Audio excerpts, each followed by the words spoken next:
आज की वीडियो में आप सभी का स्वागत है।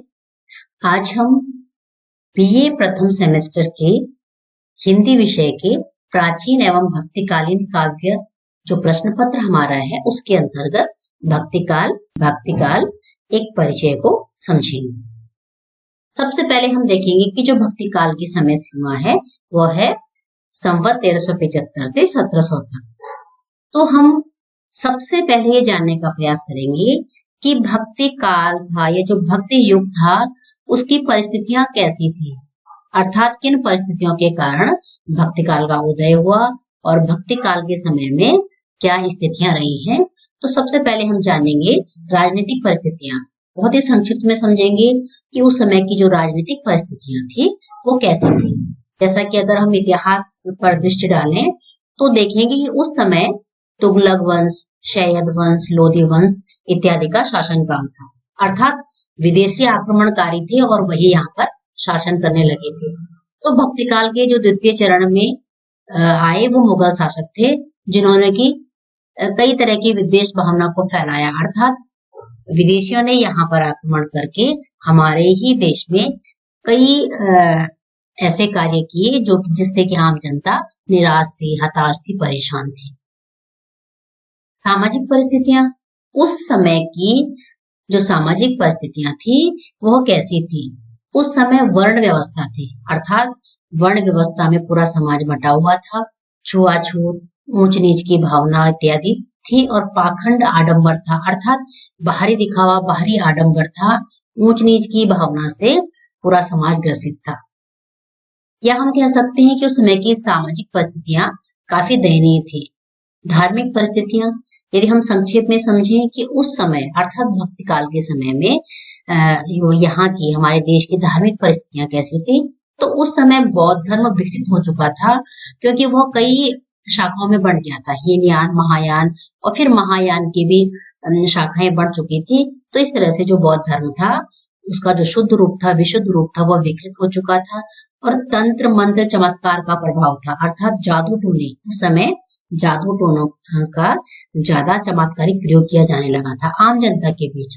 कर्मकांड था, अर्थात लोग कर्मकांड में ही विश्वास करते थे और सूफी धर्म का प्रचार। धार्मिक परिस्थितियों के अंतर्गत उस समय जो कि इस्लाम धर्म की एक शाखा है सूफी धर्म, उसका बहुत प्रचार एवं प्रसार हुआ। भक्ति आंदोलन के कारण, भक्ति आंदोलन के क्या कारण है, अर्थात किन परिस्थितियों में भक्ति आंदोलन को दिशा मिली और वे कौन से कारण थे जिनके कारण के भक्ति आंदोलन शुरू हुआ। वही जो मैं इससे पहले आपको बता चुकी हूँ कि विदेशी आक्रमणकारियों से जनता हताश और निराश थी। यह मानव की एक प्रकृति होती है कि जब वह चारों तरफ से हताश और निराश हो जाता है तो तब वह अपनी जो भी अपना इष्ट है या जो भी परम सत्ता है जिसे वो मानता है, अपने इष्ट की शरण में जाता है।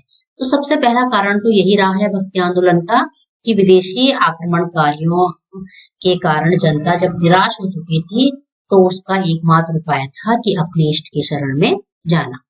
पराजित मनोवृत्ति भक्ति की ओर उन्मुख, अर्थात वही जब व्यक्ति की मनोवृत्ति हताश और निराशा के कगार पर आ जाती है तब वो भक्ति की ओर या अध्यात्म की ओर उन्मुख हो जाता है, अर्थात सांसारिक सुखों से और जो क्षणिक सुख है, जब वह जान जाता है कि ये क्षणिक सुख है तब वह आध्यात्मिकता की ओर उन्मुख हो जाता है। भक्ति के माध्यम से आध्यात्मिकता, उस समय के जो भी भक्त हुए हैं, संत हुए हैं, सूफी हुए हैं, अर्थात जो भी भक्त कवि हुए हैं, उन्होंने अपनी भक्ति के माध्यम से आध्यात्मिकता को चुना, अर्थात सांसारिक विषयों को क्षणिक बताकर, क्षणभंगुर बताकर वे परम सत्ता को प्राप्त करने के लिए अर्थात मोक्ष की प्राप्ति के लिए अध्यात्म की ओर जुड़े। भक्ति का मूल स्रोत दक्षिण भारत, अर्थात जो उत्तर भारत में भक्ति आंदोलन था उसका कारण क्या था, दक्षिण भारत से ही भक्ति का जो मूल स्रोत था दक्षिण भारत से उसकी शुरुआत हुई थी और तब उत्तर भारत में यह फैला।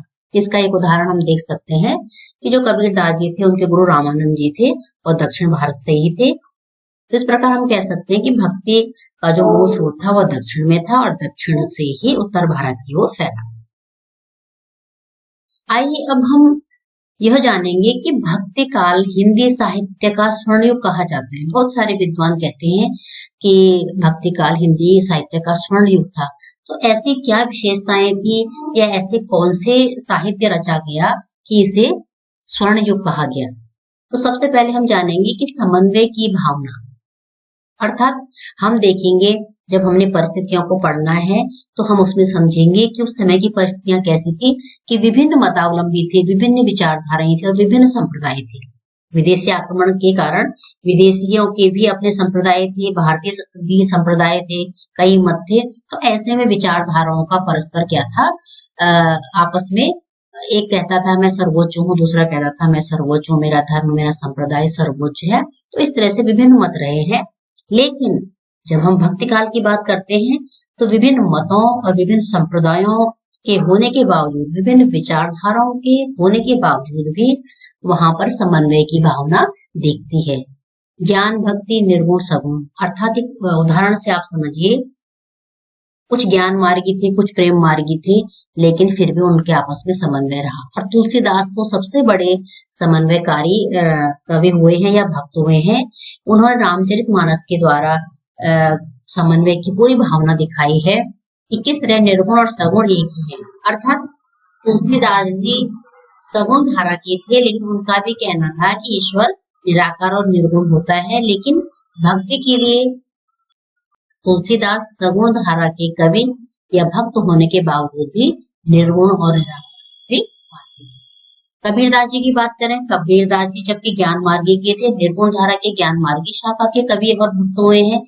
उन्होंने निर्गुण को माना है, किंतु उन्होंने जब अपनी बातें रखी, अपनी भक्ति भावना को प्रकट किया तो वो सगुण के माध्यम से किया। अर्थात उनके यदि आप पदों में देखेंगे तो राम का नाम बार बार आया है, भले ही वो दशरथ नंदन राम नहीं है, लेकिन राम का, क्योंकि जो निराकार है, जिसका कोई रूप नहीं, आकार नहीं, नाम नहीं, फिर भी उसको किसी न किसी नाम से पुकारना आवश्यक है। तो यहाँ पर कबीर ने भी अपने पदों में राम कहकर उस परम सत्ता को पुकारा है। लोक कल्याण की भावना, उस समय का जो साहित्य लिखा गया या उस समय के जो भक्त कवि हुए हैं, उन्होंने जनता के हित की भावना से प्रेरित होकर ही काव्य लिखा। अर्थात काव्य रचना के कई उद्देश्य हो सकते हैं, किंतु भक्ति काल के जो भक्त थे और कवि थे, उनका उद्देश्य लोक कल्याण की भावना थी। इसे हम कह सकते हैं कि वे सच्चे भक्त थे और कुरीतियों का खंडन करते थे। अर्थात उन्हें समाज में, चाहे हिंदू हो चाहे मुस्लिम हो, जो भी कुरीतियां, जो भी पाखंड दिखते थे, उनके बारे में उन्होंने कहा है और उसका खंडन भी किया है। अमर साहित्य, भक्ति काल के साहित्य का यदि हम अध्ययन करते हैं तो आप देखेंगे कि हिंदी साहित्य को इस काल ने अनुपम देन दी है, जिसमें कबीर, जायसी, सूर, तुलसी, मीरा, रसखान इत्यादि कई ऐसे भक्त कवि हुए हैं जिन्होंने उस समय जो साहित्य लिखा, आज भी उसका उतना ही महत्व है। भारतीय संस्कृति की रक्षा, उस समय विदेशी आक्रमण से हिंदू संस्कृति का पतन हो चुका था, क्योंकि विदेशी जो आक्रमणकारी आए थे वे अपनी संस्कृति को ही फैलाने में लगे हुए थे या अपनी संस्कृति का प्रचार प्रसार कर रहे थे। तो ऐसे में हिंदू संस्कृति का पतन होना निश्चित था। तो धार्मिक भावना के जन्म से इन कवियों ने और इन भक्तों ने हिंदू संस्कृति की रक्षा का पूरा प्रयास किया। ब्रिज व अवधी भाषा का चरम उत्कर्ष, यदि आप भक्ति काल के साहित्य को पढ़ेंगे तो उसमें अधिकतर ब्रिज या अवधी भाषा का ही प्रयोग हुआ है। तो इस समय इन दोनों भाषाओं का जो व्याकरण था या भाषाएं थी, उनका सृजन था, तो इन दोनों भाषाओं का बहुत ही परिष्कार हुआ है। इसमें हम समझेंगे कि जो आचार्य हजारी प्रसाद द्विवेदी हैं, वे कहते हैं कि समूचे भारतीय इतिहास में अपने ढंग का अकेला साहित्य है, इसी का नाम भक्ति साहित्य है और भारतीय जनता भक्ति साहित्य के श्रवण से आशान्वित होकर सांत्वना प्राप्त करती रही, आज भी उसे तृप्ति मिल रही है। अतः स्पष्ट है कि भक्ति काल हिंदी साहित्य का स्वर्ण युग है। आइए अब हम समझे कि जो भक्ति काल है मुख्यतः उसको कितने भागों में बांटा गया है। जैसा कि आप सब जानते हैं कि भक्ति काल की जो मुख्य धाराएं हैं वो है सगुण एवं निर्गुण। सगुण का शाब्दिक अर्थ है गुण सहित, जिसका रूप है, रंग है, गुण है, आकार है। अर्थात जिसकी एक इमेज है, एक प्रतिबिंब है। निर्गुण, यदि हम निर्गुण की बात करें तो निर्गुण का अर्थ है गुण रहित, अर्थात जिसका न रूप है, न रंग है, न आकार है, जिसे हम निराकार कहते हैं। तो इस तरह से जो भक्ति काल की दो मुख्य धाराएं हैं वह सगुण एवं निर्गुण है। और फिर जो सगुण धारा है उसमें भी रामाश्रय एवं कृष्णाश्रय दो शाखाएं हैं। निर्गुण में ज्ञान मार्गी एवं प्रेम मार्गी शाखाएं हैं। तो इसको हम बहुत संक्षिप्त में समझ लें कि सगुण धारा की जो रामाश्रय शाखा है उसके इष्ट भगवान श्री राम है, और उसके जो प्रतिनिधि कवि हैं, जो सबसे प्रसिद्ध कवि हैं, वह है तुलसीदास। अर्थात रामाश्रय शाखा का मानना था कि राम के शरण में जाकर या प्रभु राम की आराधना करके ही मानव का कल्याण या भक्त का कल्याण हो सकता है। वही दूसरी ओर कृष्णाश्रय शाखा के जो प्रतिनिधि कवि हैं सूरदास जी, तो कृष्णाश्रय शाखा का मानना है प्रभु कृष्ण की शरण में जाकर ही मानव का कल्याण हो सकता है। वही दूसरी ओर यदि हम निर्गुण की बात करें तो उसमें जो ज्ञान मार्गी शाखा है जिसके प्रतिनिधि कवि कबीर है, ज्ञान मार्गी शाखा का उद्देश्य रहा है कि गुरु के द्वारा जो ज्ञान दिया जाता है उसी ज्ञान का अनुसरण करके ईश्वर की प्राप्ति हो सकती है या फिर मानव का कल्याण हो सकता है।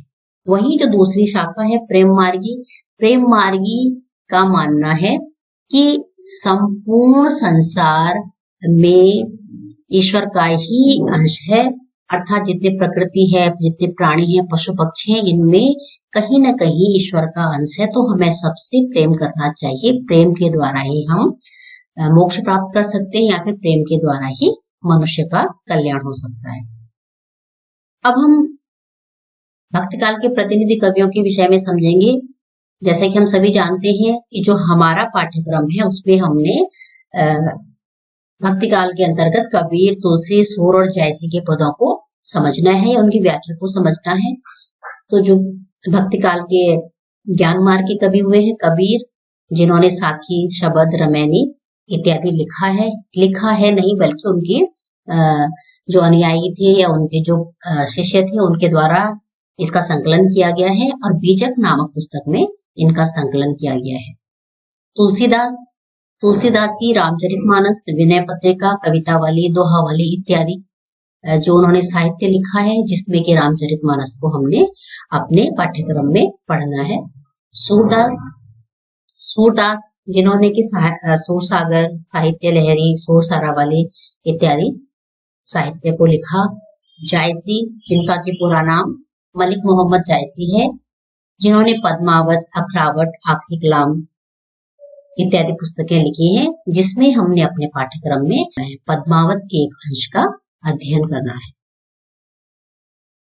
तो अंततः हम कहेंगे या ये निष्कर्ष निकलता है कि आज हमने भक्ति काल की परिस्थितियों को समझा कि भक्ति काल के समय में हमारे देश की सामाजिक, धार्मिक, राजनीतिक परिस्थितियां कैसी थी और भक्ति आंदोलन के कारण क्या थे, अर्थात जो भक्ति आंदोलन का उदय हुआ किन कारणों से हुआ। और जो हिंदी के विद्वान कहते हैं कि भक्ति काल हिंदी साहित्य का स्वर्ण युग है, आज ये हम समझ चुके हैं। भक्ति काल के वर्गीकरण को हमने समझा और भक्ति काल के प्रतिनिधि कवियों को हमने समझा। तो इस तरह से आज हमने भक्ति काल को बहुत ही संक्षिप्त में समझने का प्रयास किया और आशा है कि इस वीडियो से आपको कहीं ना कहीं सहायता मिलेगी। तो इसे लाइक, सब्सक्राइब एवं कमेंट अवश्य करें।